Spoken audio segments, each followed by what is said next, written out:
Bien, el libro de Juan.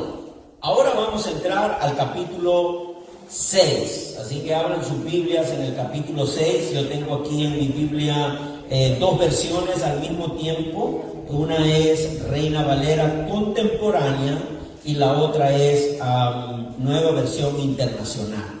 Y es a través de esos dos traducciones que vamos a ir mencionando algunas cosas importantes. Pero primero que todo, mis hermanos, quiero preguntarle a ustedes los creyentes, ¿cuánta confianza realmente ustedes tienen en el Señor en los tiempos de necesidad y en los tiempos de prueba? Porque eso es muy importante en los cristianos, en los creyentes. ¿Cuánta confianza y cuánta fe usted ejerce cuando pasa por un tiempo de necesidad, por un tiempo de prueba?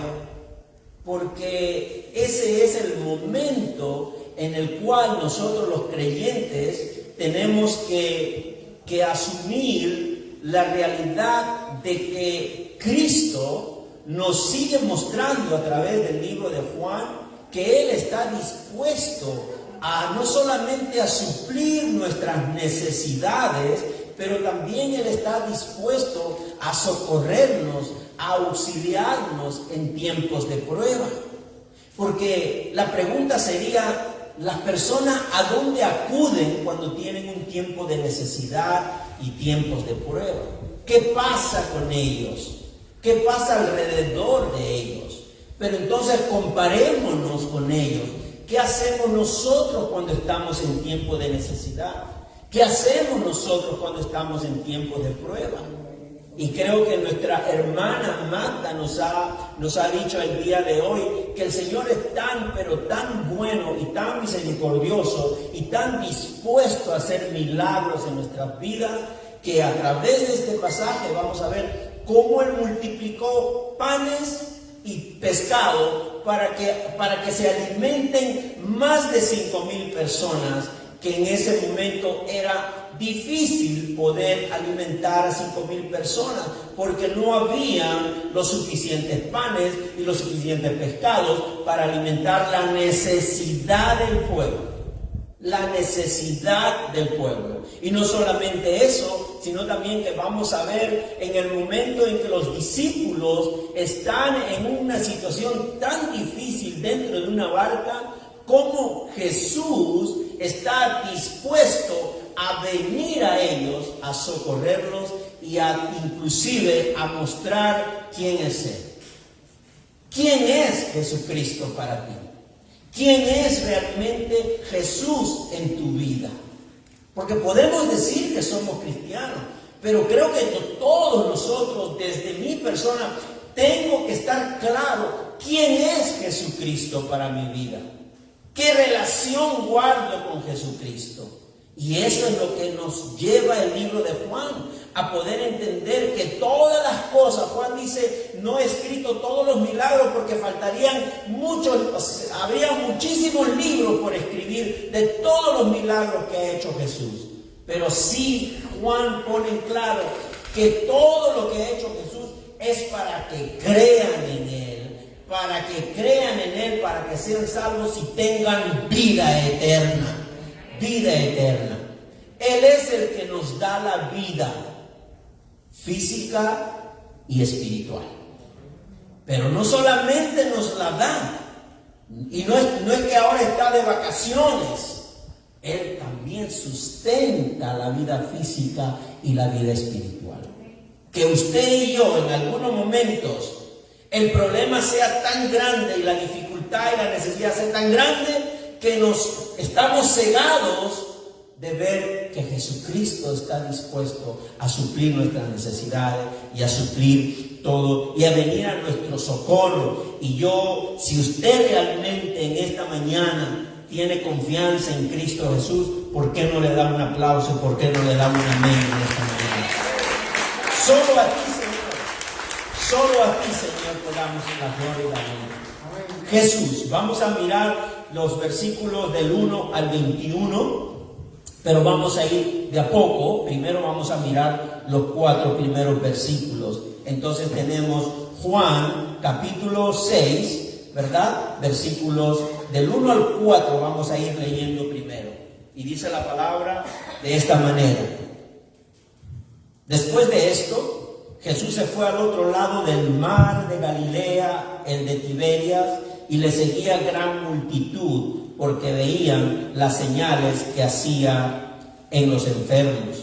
Subió Jesús al monte y se sentó allí con sus discípulos, y estaba cerca la Pascua, la fiesta de los judíos. Vamos a quedarnos ahí para tener una idea clara qué es lo que está sucediendo. Porque recuerden que en los versículos anteriores lo que vimos nosotros fue de que Jesús se declara a sí mismo el Hijo de Dios y que las Escrituras, el Antiguo Testamento, menciona a Cristo. Y es por eso que nos compartimos el domingo anterior, que cuando usted lee el Antiguo Testamento, no lo lea fuera de la obra de Cristo. Porque si usted lee el Antiguo Testamento sin los lentes de Jesucristo, de la obra que Cristo ha hecho en la cruz de Calvario, de la razón por la cual Cristo vino a este mundo, entonces no nos llamemos cristianos, sino llamémonos judaístas, porque eso era lo que ocurría con el pueblo judío. No querían ver al Mesías,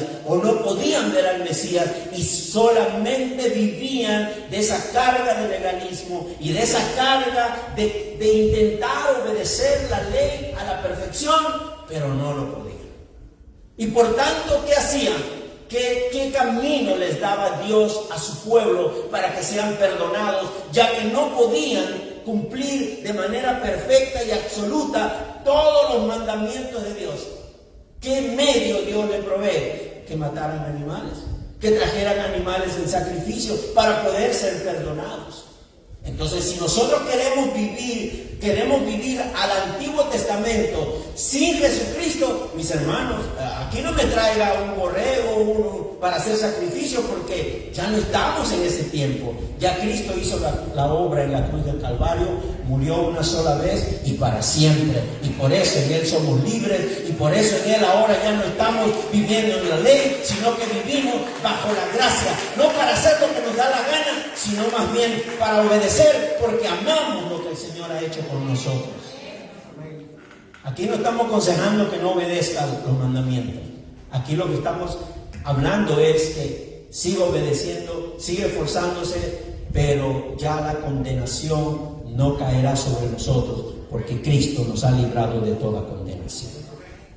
Dice que Jesús vuelve de ese tiempo que estaba hablando con los fariseos, y ahora le seguía una multitud de personas, una multitud de gente. Y dice Juan el evangelista que lo seguían porque ¿por qué lo seguían? Ahí claramente dice la razón por la cual la gente seguía a Jesús. Miren lo que dice el versículo 3 y el versículo 4. Dice que lo seguían, ¿verdad? Una multitud. ¿Por qué? Porque veían las señales que hacía en los enfermos. Lo seguían porque veían las señales milagrosas que hacían en los enfermos. Parecía que lo seguían por curiosidad. Quizás muchos seguían a Jesucristo por curiosidad, por saber si verdad Él sanaba a los enfermos. Entonces, eso es importante mirar, porque vemos claramente que lo seguían porque veían las señales, se sanaban enfermos, y esto no significa que venían a Jesús o que veían a Jesús como el Salvador, que los libre de sus pecados, sino que más bien lo veían como un obrador de milagros, que satisfacía su curiosidad y sus necesidades. Muchos venían a Jesús para ser sanados, y después de ser sanados, ¿qué? ¿Qué hay después de ser sanado? Muchos venían para ver lo que Él hacía, pero las multitudes seguían a Jesús por la curiosidad que suscitaban sus milagros. Y claramente vamos a mirar más adelante que Jesús les dice así, directamente: ustedes me siguen por lo que ven, porque sano enfermos y porque les doy pan y les doy pescado, pero no siguen porque realmente quieren que Jesús sea su Señor o su Salvador. Entonces, las multitudes seguían a Jesús por curiosidad de ver los milagros, pero no por fe. ¿Sería posible, mis hermanos, que el día de hoy las personas busquen a Jesús solamente para recibir milagros y satisfacer sus necesidades? ¿Ustedes creen que es posible en estos días que haya gente que busque solo de Jesús para que recibir el milagro y para que sean llenas todas sus necesidades? Claro que sí. Hay gente que está buscando milagros. Yo también. Por supuesto que quiero un milagro del Señor. Pero esa es la relación que tenemos con el Señor. Solo para recibir un milagro y para que suplan mis necesidades. ¿Y qué hay de la fe? ¿Qué hay de la comunión? ¿Qué hay de que Él es nuestro Señor y nuestro Salvador? Entonces, mis hermanos, ¿después qué? Y miren lo que dicen los versículos siguientes, del 5 al 13. Dice de esta manera: cuando alzó Jesús los ojos y vio que había venido a él gran multitud, dijo a Felipe, a uno de sus discípulos: ¿de dónde compraremos panes para que coman estos? ¿De dónde compraremos panes para que coman estos? Y el número 6 dice: pero decía esto para probarle. ¿A quién? Quería probar a Felipe, porque él sabía lo que iba a hacer. Jesús sabía lo que iba a hacer, pero él quería probar a Felipe, a su discípulo. Felipe le respondió: 200 denarios de pan no bastarán para que cada uno de ellos tome un poco. Uno de sus discípulos, Andrés, el hermano de Simón Pedro, le dijo: aquí hay un muchacho que tiene 5 panes de cebada y 2 pececillos, pero ¿qué es esto para tantos? Entonces Jesús dijo: haced recostar la gente. Y había mucha hierba en aquel lugar, y se recostaron como en número de 5,000 varones. Tomó Jesús aquellos panes, y habiendo dado gracias, los repartió entre los discípulos. Y los discípulos, entre los que estaban recostados, asimismo de los peces cuanto querían. Y cuando se saciaron, dijo a sus discípulos: recoged los pedazos que sobraron, para que no se pierda nada. Recogieron pues y llenaron 12 cestas de pedazos que de los 5 panes de cebada sobraron a los que habían comido. Tremendo milagro de Jesús, supliendo la necesidad del pueblo, sin que se lo pidan. Es interesante, mis hermanos, porque vemos aquí a Jesús saliendo, vio una gran multitud, y recuerden que esta historia o este evento de la multiplicación de panes y pescados también está en Mateo, y también está en el libro de Marcos, y también está en el libro de Lucas. Y Mateo justamente dice, Mateo 14, creo que tengo ahí, mi hermano, dice: cuando Jesús desembarcó y vio a tanta gente, tuvo compasión de ellos y sanó a los que estaban enfermos. Conozcamos a nuestro Señor. Él siempre tiene compasión. Él siempre va a acercarse a nosotros con compasión, no solo con misericordia, sino que se compadece de nuestros males, de nuestros problemas, de nuestra situación. Jesús se compadece. Usted está esperando que el que está al lado suyo se compadezca y nunca ocurra eso.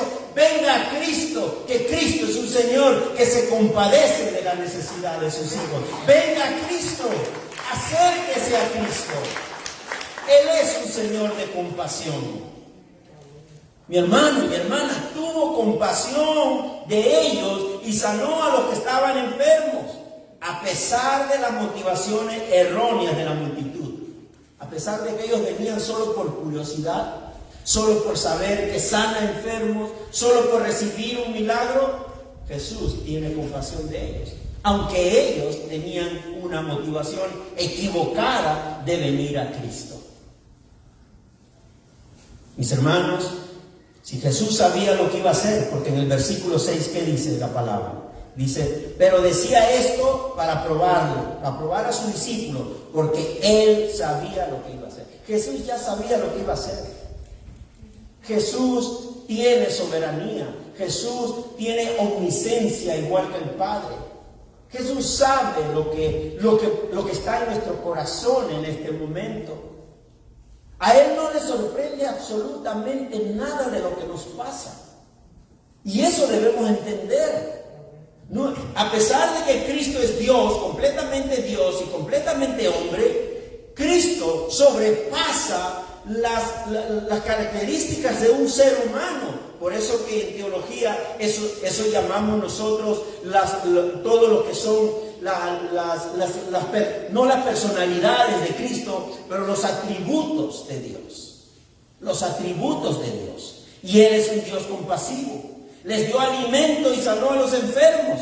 Sabía lo que iba a hacer. Y la razón es que el Señor quería dar una oportunidad primero a su discípulo. Por eso que primero quiere probar a su discípulo, para revelar si Felipe era capaz de compadecerse de aquella gente y si había aprendido la lección de tantos milagros que él había visto. Felipe había caminado con su Señor, pero Felipe no se compadeció de la gente. Jesús sí. Felipe no entendió los propósitos del milagro de Dios. Y recordemos que el evangelista Juan no describe esos milagros y señales, pero sabemos que hubieron muchas señales y los discípulos fueron testigos de todas esas señales. Los milagros y señales, ¿qué representan? Representan la majestad de Cristo. Representan el poder de Jesucristo. Representan su gloria, representan su deidad, representan su capacidad y disposición para satisfacer las necesidades. Por eso debemos vivir agradecidos. Por eso que le pedí a mi hermana esta letra de esta alabanza, porque dice: cuando sale el sol temprano cada día, es tú, gracias que me da aliento de vida. ¿Cuántos de ustedes están pagando el aire que respiran en este momento? ¿O ya lo pagaron por adelantado? El aliento de vida que viene de Dios. A pesar que están debajo de sus mascaritas, ustedes están respirando el día de hoy. Porque es dádiva de Dios, regalo de Dios, amor de Dios. A veces pasamos desapercibidos tantas cosas. Como que si todo lo tomamos, como dicen, take it for granted. ¿Cómo se traduce eso, mi hermano? Take it for granted. Como que si todo el Señor nos debe dar todo lo que nosotros necesitamos. Y hasta nos olvidamos del aire que respiramos. En ti vivimos, nos movemos, existimos por orden de tu voz, dice esta alabanza, que es bíblica. En Él existimos, por Él nos movemos. Yo sé que como es una canción nueva, de repente, ¿verdad? Todavía no le encontramos el sentido completo porque es nuevo. Pero miren lo que dice esta letra. Te doy gracias. Grandes son tus obras, oh Señor. Por tu fidelidad, bondad y amor te doy gracias. Mi alma te bendice hoy. ¿Cuánto le dan gracias al Señor? Denle las gracias al Señor. Denle un aplauso al Señor esta mañana. Tú demuestras que me amas y me cuidas y me suples siempre el pan de cada día. Claro que sí. De repente algunos estarán en dieta y ya no comen pan. Pero el pan no solamente estamos hablando de la harina de trigo. El pan del alimento que nos da el Señor. Yo sé que usted me va a decir: pastor, por si acaso yo trabajé full time y overtime para traer los alimentos a mi casa. Sí, mi hermano, usted se esforzó, trabajó. Pero ¿quién le dio la vida y quién le dio las fuerzas para que usted pueda trabajar? Oh, Señor. Y Felipe no se daba cuenta de eso. Felipe no lo podía entender. Entonces contempla la enorme multitud. ¿Y qué hace Felipe? Mientras Jesús se compadece, Felipe saca cuentas como buen tesorero, ¿no? Saca cuentas, pastor. No estamos hablando del tesorero de nuestra iglesia, por si acaso. Pastores, que eso no podemos comprar. Pastor, mire, eso no da los números. Felipe estaba en eso, sacando cuentas, pero solamente tenemos unos pocos denarios y son más de 5,000. ¿Cómo vamos a hacer eso? Felipe no lo podía entender y saca su calculadora, empieza a calcular, ignorando el poder de Jesús. Ignorando el poder de Jesús, que ya había sanado y había hecho muchos milagros. Es que nos olvidamos de los milagros del Señor. Nos olvidamos de los milagros que Dios ha hecho y aún cuando no éramos cristianos. Y Felipe ignora el poder de su Señor. El Señor sobrepasa todo cálculo matemático, mis hermanos. Y eso no es fanatismo ni es fe ciega. Ese es el Señor al que nosotros alabamos y le damos la gloria y la honra. Bendito sea el Señor. Sin embargo, a pesar de esas manifestaciones de poder, parece que Felipe olvidó lo que el Señor había hecho cuando faltaba vino. ¿Se acuerdan qué hizo cuando faltaba vino? Jesús no ha creado nada, el Padre lo ha creado. Pero Jesús transforma muchas cosas para mostrar su poder. Él pidió agua para transformarlo en vino. Y ahora más adelante vamos a ver que Él pide 5 pancitos calientitos y Él saca los mejores panes para más de 5,000 personas. Transforma esos panes. Y sin embargo, a pesar de esas manifestaciones, Felipe se olvida.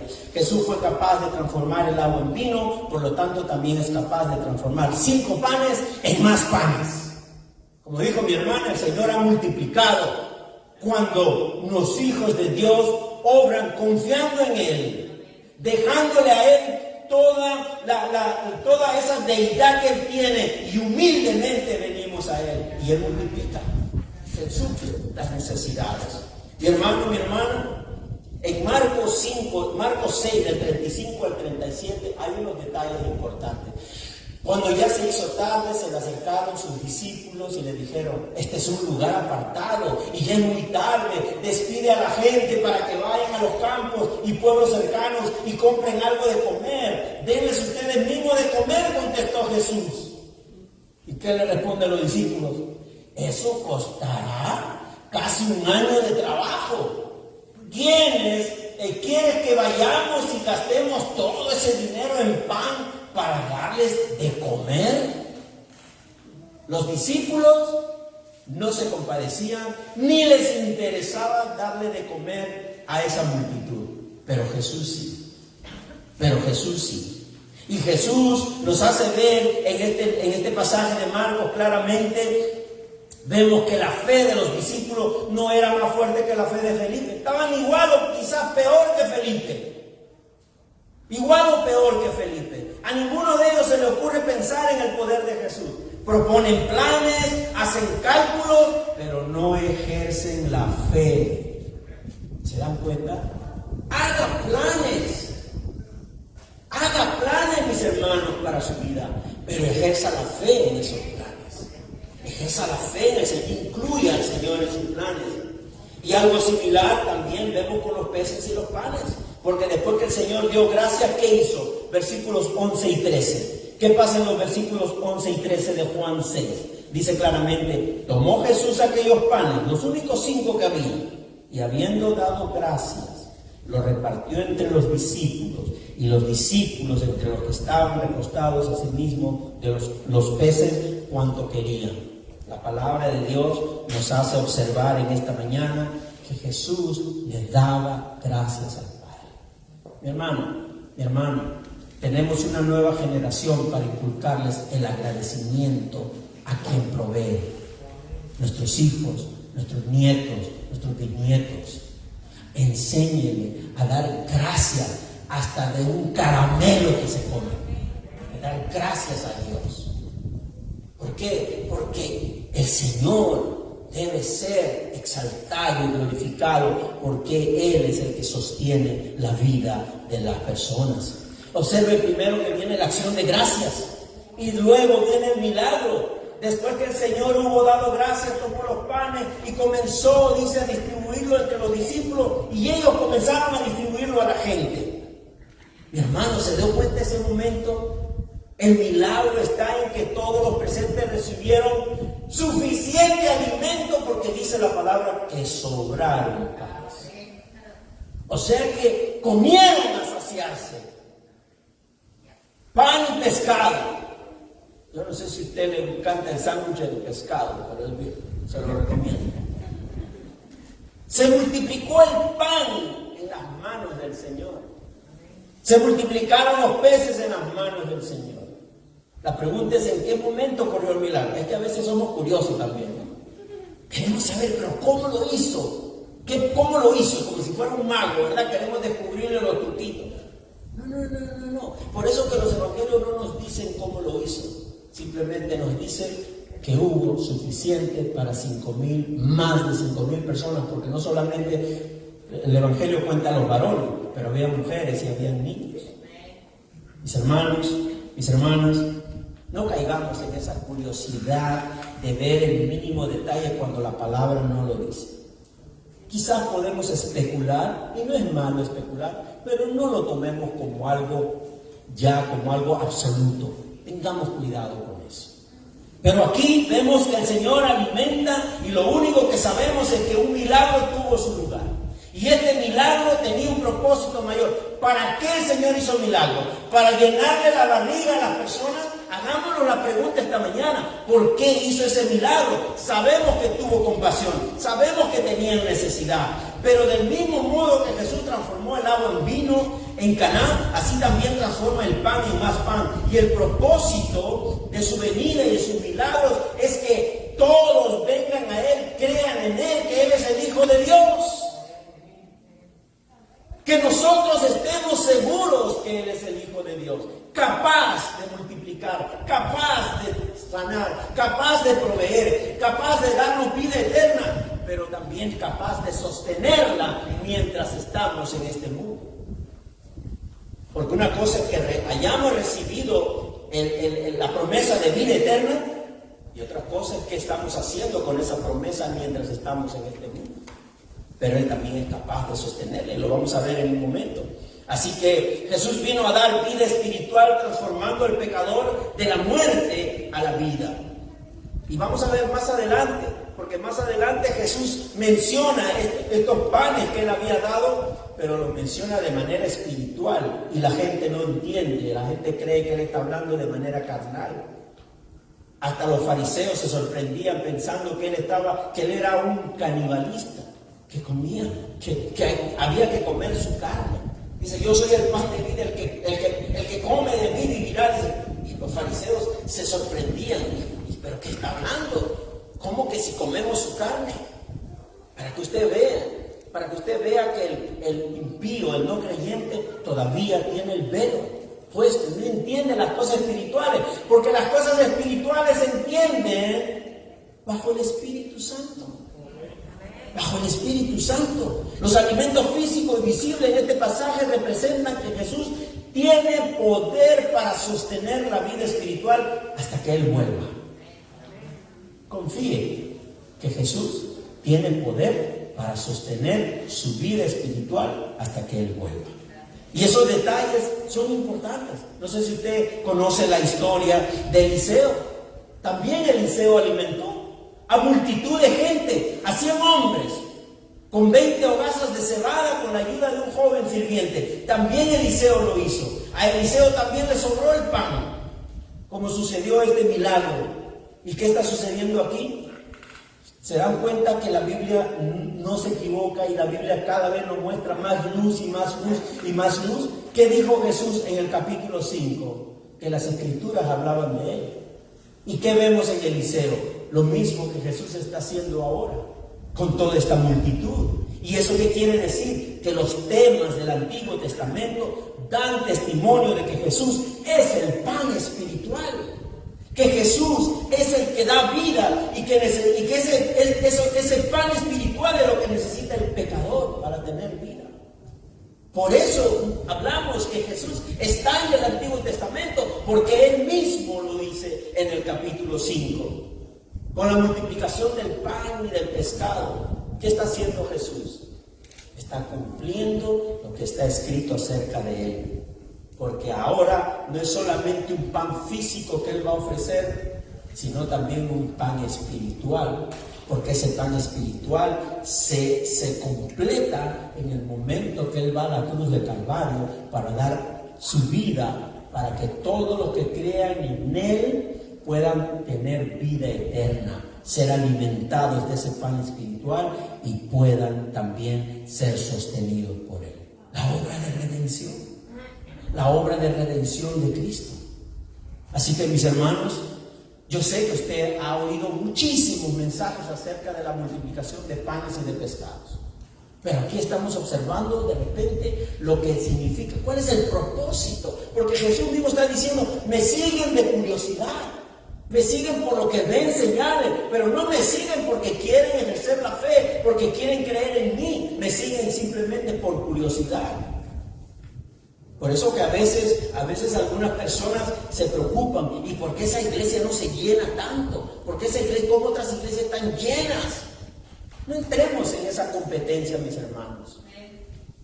Hagámonos la pregunta. ¿Estarán llenas de verdad de gente que quiere que Cristo sea su Señor? ¿O estarán llenas de gente que solamente quieren ver manifestaciones y de eso se satisfacen todo el tiempo? Yo no estoy en contra de nada, porque al final de cuentas la labor que tengo como pastor es proclamar el Evangelio. Pero ahora estamos mirando a Jesucristo, y Jesucristo nos está mostrando que Él es no solamente el que da la vida, pero también el que sustenta, y que si hay un milagro es Él, el Señor, que hace los milagros por compasión, por gracia. Él tiene poder, Él es el Hijo de Dios. Amén y amén. Él es el Hijo de Dios. Mis hermanos, vamos a entrar ahora. ¿Qué pasa con el socorro? Ya sabemos que Jesús es capaz de suplir nuestras necesidades. Ahora, cuando estamos en tiempo de prueba, ¿qué ocurre? ¿Qué pasa? ¿Qué puede hacer Jesús por nosotros en tiempos de prueba? Versículos 14 y 15. Miren lo que dice. Aquellos hombres, entonces, viendo la señal que Jesús había hecho, dijeron: este es verdaderamente el profeta que había de venir al mundo. Lo estaban confundiendo con un profeta. No lo veían como lo que él era, el Mesías, el Hijo de Dios, sino un profeta. Y sigue diciendo el pasaje: pero Jesús, versículo 15, conociendo que iban a venir para apoderarse de él y hacerle rey, volvió a retirarse al monte alto. Volvió a retirarse. Un momento, pero Señor, si te quieren proclamar como rey.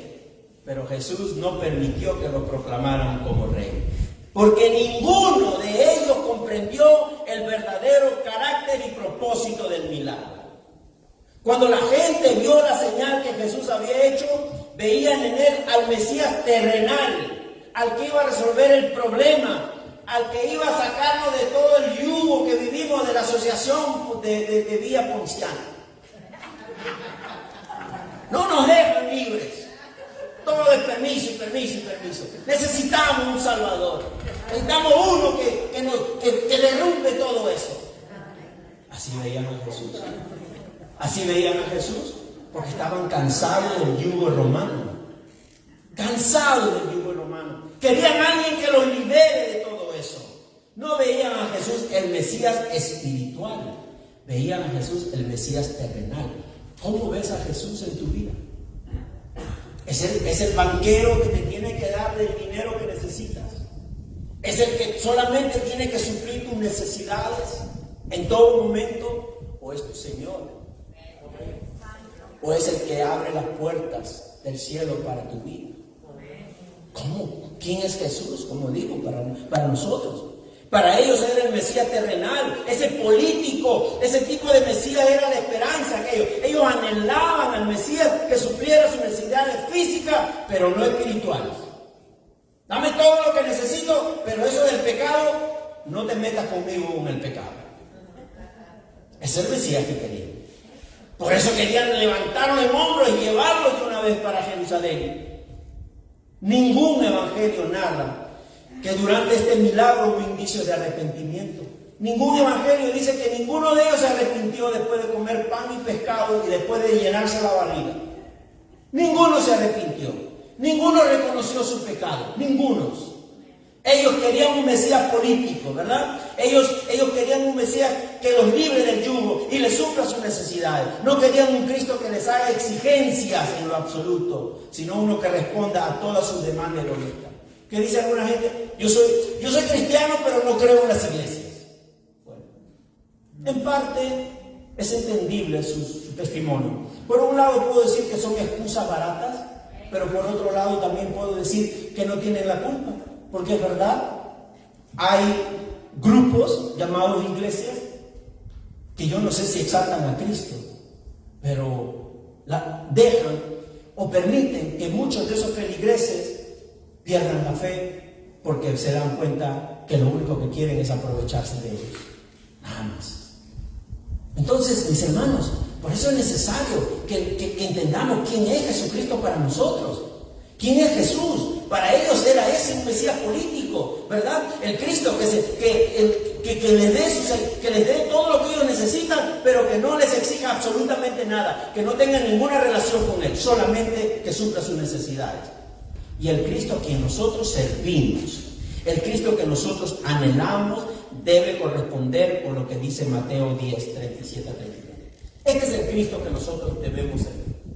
¿Qué dice la palabra? El que quiere a su padre o a su madre más que a mí, dice Jesús, no es digno de mí. El que quiere a su hijo o a su hija más que a mí, no es digno de mí. Y el que no toma su cruz y me sigue, no es digno de mí. El que se aferre a su propia vida, la perderá. Y el que renuncia a su propia vida, por mi causa, la encontrará. No está diciendo que abandone a tus padres, no está diciendo que abandone a tus hijos. Lo que está diciendo es que nuestro amor y nuestra atención primaria es al Señor en primer lugar. Es al Señor, porque Él te puede dar la sabiduría para ser buen padre, buena madre, buen hijo y todo lo que el Señor te puede haber dado para que supla, para que ocupes una posición en esta sociedad. Solo Él te puede dar sabiduría para poder manejar tus tiempos difíciles. La posición que te encuentres, en la posición que te encuentres, en la que Él te ha puesto. Padre, madre, hijo, suegro, suegra, ¿verdad? Qué lindo que mi suegra sigue cambiando en el Señor. Qué bueno. Suegro, suegra, cada uno tiene un rol en esta vida. Pero ¿sabe quién hace que nuestro rol sea un rol que glorifique a Dios? Nuestra relación con Cristo. Nuestra relación con Él. Mi hermano, volviendo al pasaje central, la multitud quería ir rápidamente a Jerusalén llevando al Mesías. Pretendían usar el poder de Cristo para satisfacer sus problemas terrenales, en vez de creer en Cristo para ser salvos de sus pecados y hallar satisfacción en Dios. Eso no querían ellos. Querían solución inmediata. Estaban dispuestos a forzarlo y a obligarlo a ir con ellos, coronarlo rey y establecer el reino de Dios en la tierra. Eso estaban dispuestos ellos. Pero ¿qué hace Jesús en el versículo 15? Ahí lo tengo por separado. Pero Jesús, dándose cuenta de que querían llevárselo a la fuerza y declararlo rey, se retiró de nuevo a la montaña él solo. Él tuvo compasión, Jesús tuvo compasión por ellos, les dio alimento, los sanó y los atendió, pero ellos no entendieron absolutamente nada el propósito por lo cual Jesús estaba delante de ellos. Ellos tenían otra agenda, otros planes con Jesús, planes equivocados, motivaciones erróneas. Por eso que hay que seguir a Jesús con la motivación correcta. De verdad, mis hermanos, el versículo 15, este versículo confirma que esa motivación de esa multitud era una motivación errónea, equivocada. Y ya estamos terminando. ¿Qué dice el versículo del 16 al 21? Mire lo que dice. Al atardecer descendieron sus discípulos al mar. Y entrando en una barca, iban cruzando el mar hacia Capernaum. Había oscurecido ya y Jesús no había venido a ellos. Estaban solos en medio de la oscuridad, en el mar, ¿verdad? En una barca. Cuando habían remado como 25 o 30 estadios, dice Reina Valera Contemporánea, vieron a Jesús que andaba sobre el mar y se acercaba a la barca y tuvieron miedo. Tuvieron miedo. Y dice más adelante, mas Él les dijo, yo soy, no temáis. Querían pues recogerlo en la barca, la cual llegó enseguida a la tierra donde iban. Otro milagro, otra demostración de lo que realmente Jesús es capaz de hacer. Mis hermanos, los discípulos habían sido despedidos. Recibieron la orden que se embarcaran y regresaran a la orilla opuesta del mar de Galilea. Dice la palabra que ya había oscurecido y Jesús no había venido a ellos. Jesús no estaba con ellos en ese momento. Mucho antes de que Jesús apareciese, el mar empezó a levantarse, pues soplaba un fuerte viento. Y durante varias horas los discípulos, acostumbrados al mar, ojo, estamos hablando de discípulos pescadores, acostumbrados a la mar, a las olas bravas o a la corriente brava de los mares. Ellos eran pescadores, pero en ese momento estaban llenos de miedo, remando sin descanso. Pronto se vieron en una situación de verdadero peligro. De verdadero peligro. Pero acá hay una cosa, mis hermanos. Ayúdenme mentalmente, usted imagínese un cuadro hermoso, porque estos versículos que acabamos de leer, acá hay un cuadro hermoso. Si plasmáramos lo que dicen los versículos del 16 al 21, la tarea es que usted haga un dibujo mental ahora mismo. Si tratáramos de plasmar las imágenes paralelas en un cuadro, ¿sabe qué vamos a ver? Vamos a ver a Jesús orando solo en el monte, mientras que los discípulos están desesperados en medio de la tormenta. Mire qué imagen. Jesús solo orando y los discípulos en la tormenta, en medio del mar, con miedo, con temor de hundirse. ¿Cuántas veces solamente el cuadro tiene el temor de que nos vamos a hundir? ¿Cuántas veces en nuestro cuadro únicamente está el temor de que todo va a salir mal, de que las cosas están mal, de que esta tormenta va a acabar con mi vida? Pero nos olvidamos de que Jesús está orando por nosotros mientras nosotros estamos en medio de esa tormenta. Nos olvidamos de que Jesús es capaz de quedarse solo orando por ti y por mí cuando estamos en medio de esa tormenta. Y esto no es demagogia, mis hermanos. Aquí claramente vemos que los discípulos estaban en problemas. ¿Qué dice mi hermano? Porque el cuadro lo pinta mejor Mateo 14, del 23 al 24. Este es el cuadro. Llévese este cuadro, mi hermano. Cada vez que usted está pasando por una tormenta difícil, lea lo que dice Mateo 14, del 23 al 24. Después de despedir a la gente, subió a la montaña para orar a solas. Al anochecer estaba allí él solo y la barca ya estaba bastante lejos de la tierra, zarandeada por las olas, porque el viento le era contrario. Usted no está solo contra el viento contrario. Usted no está abandonado en la barca. Usted no está solo en la barca. Los cristianos también pasamos por tempestades, ¿o no? Porque por lo menos yo nunca he dicho, venga Cristo, que todos sus problemas se les van a solucionar. La Biblia no dice eso. La Biblia dice que Él va a estar con nosotros mientras nosotros pasamos por tempestades. Y ahora lo podemos comprobar. Aun cuando la tempestad rugía furiosa y las tinieblas envolvían a ese pequeño grupo de discípulos, en realidad estaban totalmente seguros. Estaban seguros. Pues en el monte el Señor intercedía por ellos.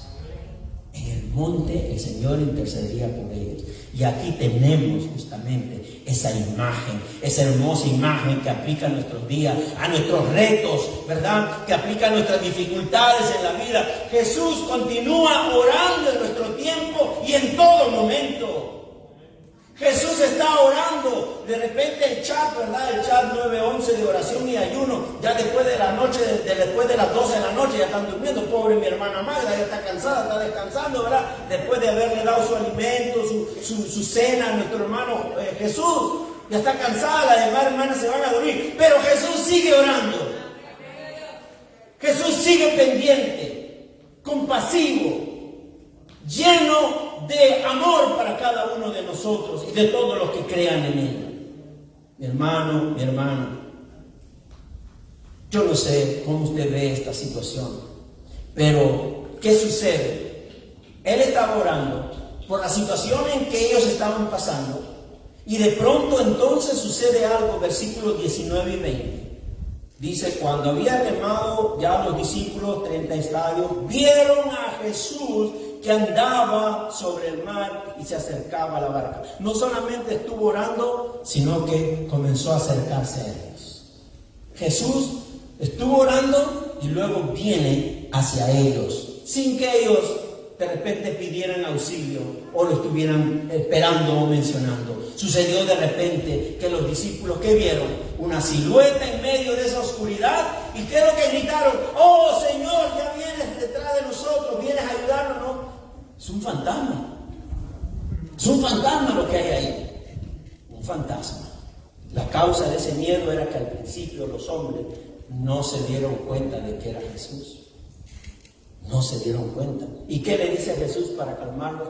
Yo soy, no temáis, yo soy. ¿Cuántas veces Jesús dice yo soy el que soy? Porque Él es el Dios, Él es el Hijo de Dios, tiene la misma soberanía que su Padre, Él es Dios, Él dice yo soy, no temáis. Y el libro de Juan, vamos a encontrar 23 veces en el libro de Juan que hace referencia que Jesús dice yo soy el pan de vida, yo soy la luz del mundo, el pan de vida, Él es el pan de vida.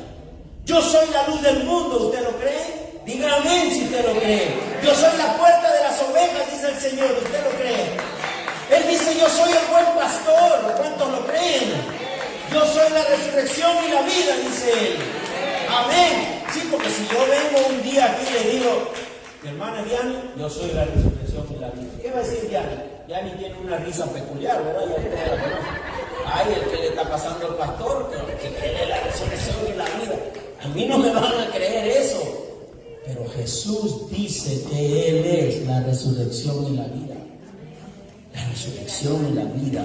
Él es la vida verdadera. Yo soy el camino, la verdad y la vida. Yo soy la vid verdadera, dice el Señor. Qué lindo. Y según Mateo y Marcos, la palabra yo soy también eran precedidas. Tengan ánimo, yo soy. Por eso, mis hermanos, solo Cristo debe ser exaltado. Pedro, ¿se acuerdan que Pedro también fue invitado para que salga de la barca y camine en el agua? Ya ustedes lo han oído en muchos mensajes, ¿verdad? Pedro podía caminar también, milagrosamente sobre el agua. Pero al momento que Pedro quitó la mirada, ¿qué pasó? Se comenzó a hundir. Es que tan prácticas son las cosas que nos enseña la Biblia. Al momento que estamos en el asunto, quitamos la mirada del Señor, nos hundimos. Nos hundimos por los temores, nos hundimos por las dudas, nos hundimos realmente. Por eso es necesario oír una y otra vez, leer una y otra vez, para estar completamente seguro de quién es Cristo, para cuando venga la tempestad, usted sabe a quién tiene que acudir. Y muchos de nosotros, mis hermanos, aún siendo cristianos, pasamos por experiencias y problemas. Al menos yo, no sé si usted también pasa por problemas y circunstancias. Claro que sí. El único que está bien es Gilberto. El único. Mi hermano, Cristo está con nosotros. Cristo está con nosotros. Y cuando tenemos experiencias y problemas, mis hermanos, no nos apartemos de la fe. No permitamos que nuestras miradas, que los problemas nos bloqueen la mirada que debemos tener a Cristo. Mis hermanos, tome esta mañana como una palabra para que usted se goce el día de hoy. Usted tiene problemas, ¿no? ¿Aquí hay algún colombiano? No. Porque los colombianos dicen, tiene un problema bien berraco. Tenemos problemas berracos a veces. No digo el peruano porque suena feo. Tenemos problemas berracos. Claro, hermano. ¿Pero a dónde vamos entonces? Tú tienes un problema difícil, pero Jesús es el que te puede subir a tu barca y no solamente decirte yo soy, sino también calmar la tempestad. Calmar la tempestad. Por eso que en esta mañana debemos salir gozosos de este lugar, que no solamente suple mi necesidad. De repente la iglesia no puede suplir toda tu necesidad, pero Cristo sí lo puede hacer. Y si estás en un tiempo difícil que necesitas socorro, auxilio, Cristo es el que da el socorro. Él es el que viene a ti. Él es el que va a subir a tu barca. Por eso que en esta mañana, mis hermanos, Jesús ha mostrado a través de este pasaje su poder en las enfermedades, su poder en caminar sobre las aguas, su poder en dominar inclusive hasta la naturaleza. Dominar la naturaleza. ¿Y para qué? ¿Para qué lo va a hacer? Para mostrarnos que Jesús es el Mesías, el Hijo de Dios, es el soberano frente a las leyes de la naturaleza, suspendiendo inclusive hasta la ley de gravedad. Pedro se hundió, pero él no se hundía. Él tenía absoluto dominio del viento, de las olas y de todo. Y no va a poder con tu problema. Y no va a poder con tu problema. Mi hermano, mi hermana, apégate a Cristo. Apégate a Cristo. Hoy, apégate a Cristo. Dile: Señor, yo estoy entendiendo por fin quién eres tú para mí. Y yo con temores vivo cada día pensando que nadie puede hacer nada por mí. Solo Cristo lo puede hacer. Él se revela como Señor de la tempestad y de la distancia. Hasta de la distancia, porque dice que apenas calmó la tempestad, de pronto ya estaban en la orilla del mar. Aparecieron en la orilla. Estaban en medio del mar y aparecieron en la orilla. Mis hermanos, la tormenta cesa y milagrosamente la barca aparece inmediatamente en la orilla del mar. Te lo digo sinceramente, yo no tengo ningún poder. Yo lo único que puedo hacer es orar por ti. El poder es de Él. Él tiene determinado seguir contigo. Él no te ha traído a la vida para abandonarte. Él te ha traído a la nueva vida. Eres una nueva criatura. Él no solamente es el dador de vida, sino también el que sostiene la vida. El que sostiene la vida. Por eso que quiero terminar diciendo que esas multitudes, ¿por qué eran atraídas las multitudes? Por los milagros de Cristo. Pero no por su poder de salvarlos de la condenación. No por su poder de salvarlos del infierno. No, de la misma manera el falso evangelio, ese evangelio de sanidad, de riqueza, evangelio de prosperidad, puede traer a muchos. Sí, se llenan las iglesias donde hay mensajes de prosperidad. Y cuando digo mensajes de prosperidad, es porque solamente eso nomás traen. Todos los domingos solo es prosperidad. Y claro, ¿quién no quiere ser próspero? Ahí vamos como ovejitas, los que queremos ser prósperos. Pero solamente vemos a Jesucristo como quien te va a dar prosperidad. ¿Eso es todo en la vida cristiana? ¿Dónde están los demás versículos? Mi hermano, eso puede atraer a muchos, pero no se prioriza la verdadera conversión en Cristo. Porque Cristo nos puede probar. Cristo también puede probarnos. Hoy podemos tener mucho, mañana de repente no tenemos nada. Y por eso vamos a abandonar a Cristo. Y de repente eso es un camino de Él que está usando para ver hasta dónde tú realmente tienes una conversión verdadera en Él. Porque cuando todo está bien, mi hermano, estamos pero en las nubes. Pero y cuando todo está mal, ¿a dónde vamos? Más bien abandonamos. Por un lado, mis hermanos, las personas minimizan el propósito mayor de los milagros. Puede construir. Si usted y yo no entendemos claramente los propósitos de los milagros del Señor, vamos a vivir una vida cristiana de manera equivocada. Nuestra fe va a ser una fe light, simplemente, no una fe con un conocimiento de la palabra, con un conocimiento claro de quién es Jesús. Así que si usted minimiza, o si alguien minimiza el propósito mayor de los milagros de Jesús, va a construir una vida de fe equivocada. Por un lado, después que reciben el milagro, se terminó la relación con Jesús. Se terminó. Porque como ya recibió su milagro, ya acabó todo. Eso era todo. Eso era lo único que necesitaba de Cristo. Un milagro y ya. Y por otro lado, hacen de Jesús un objeto o un amuleto que le supla las necesidades inmediatas. Aquí vemos, mis hermanos, que la incredulidad de muchos, después de ver el milagro de los panes, después de ver que Jesús calma la tempestad, no entendieron nada por cuanto estaban endurecidos sus corazones. Hasta de los discípulos. Si usted lee Mateo y Marcos, va a ver que dice ahí claramente que después que llegaron a la orilla del mar, los discípulos seguían con los corazones duros, seguían endurecidos en sus corazones.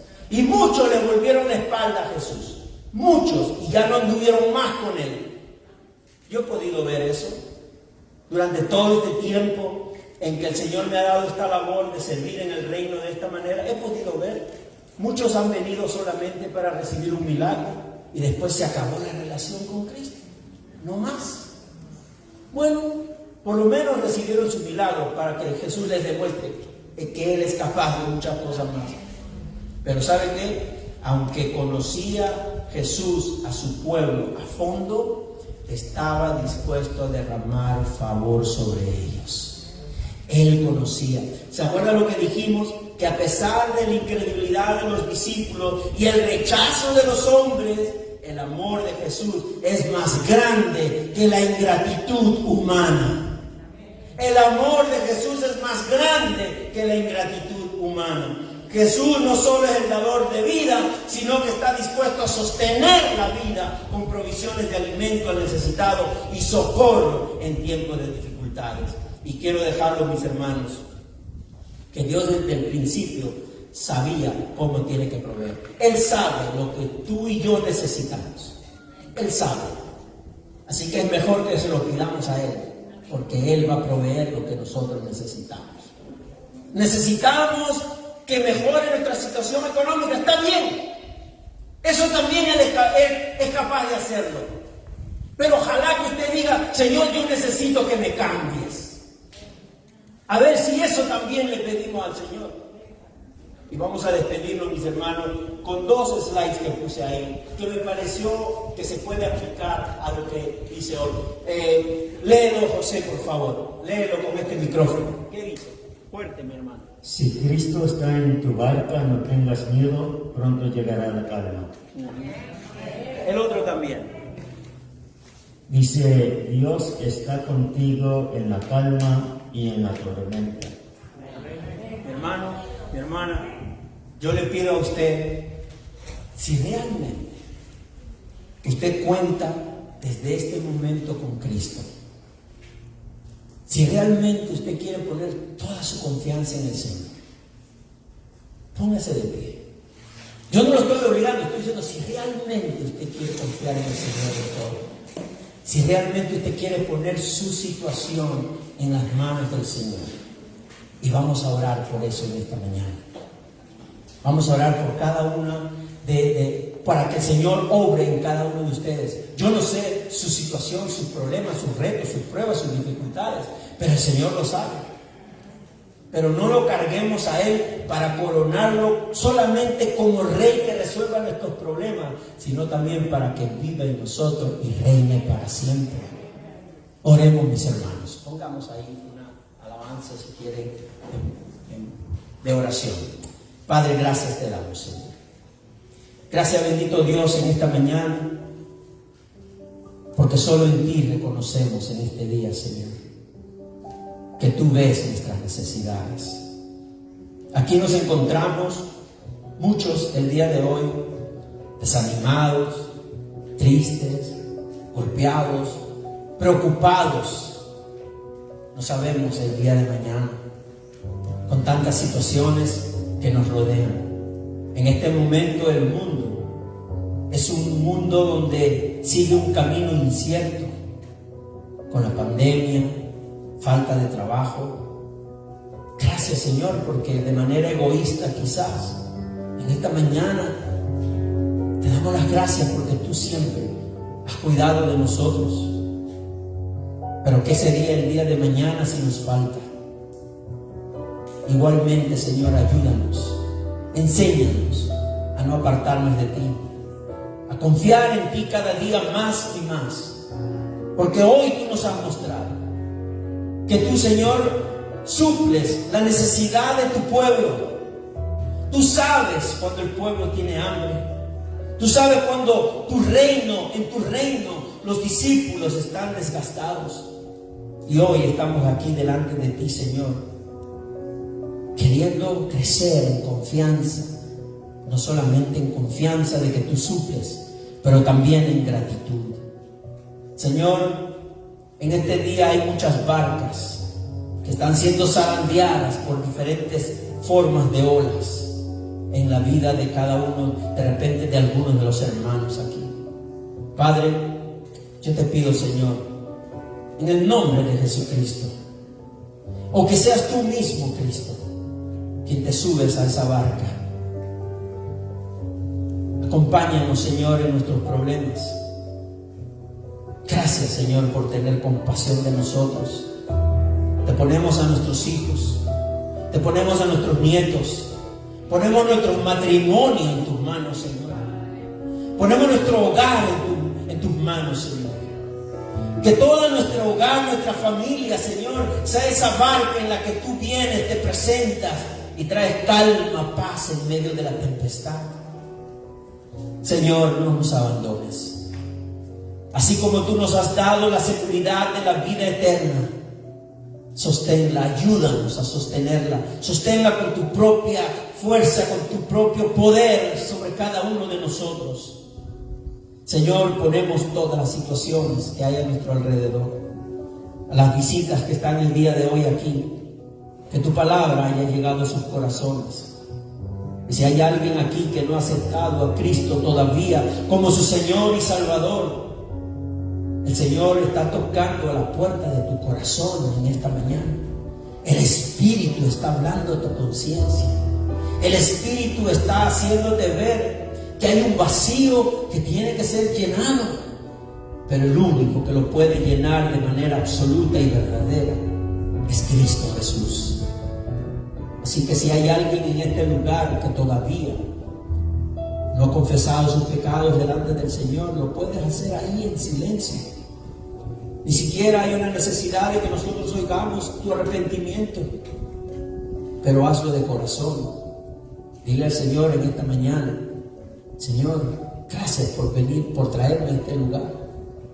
Gracias por demostrarme el día de hoy que tú tienes el camino y la luz y la solución a mi situación, y que mi pecado no hace posible que yo te pueda ver como un Salvador. Perdóname, Señor.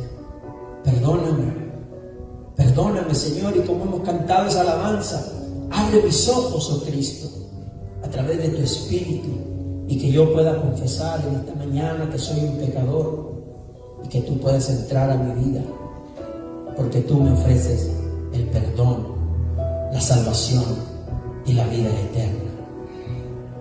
Si alguien ha hecho esa declaración, nos alegramos, porque más aún el cielo se alegra. Hay fiesta en los cielos cuando un pecador se arrepiente. Y en esta mañana, Señor, permítenos, Padre, de seguir mostrando nuestra gratitud a ti en todo momento, en la abundancia y en la escasez, en la salud y en la enfermedad. Tú eres nuestro novio y nosotros tu novia, que queremos permanecer siempre unidos. Gracias, Señor, te damos por ser el que suple las necesidades y el que viene a nuestro auxilio y nuestro socorro. En el nombre del Padre, del Hijo y del Espíritu Santo. Y todo el pueblo de Dios dice: amén. Denle un aplauso grande al Señor. Gloria.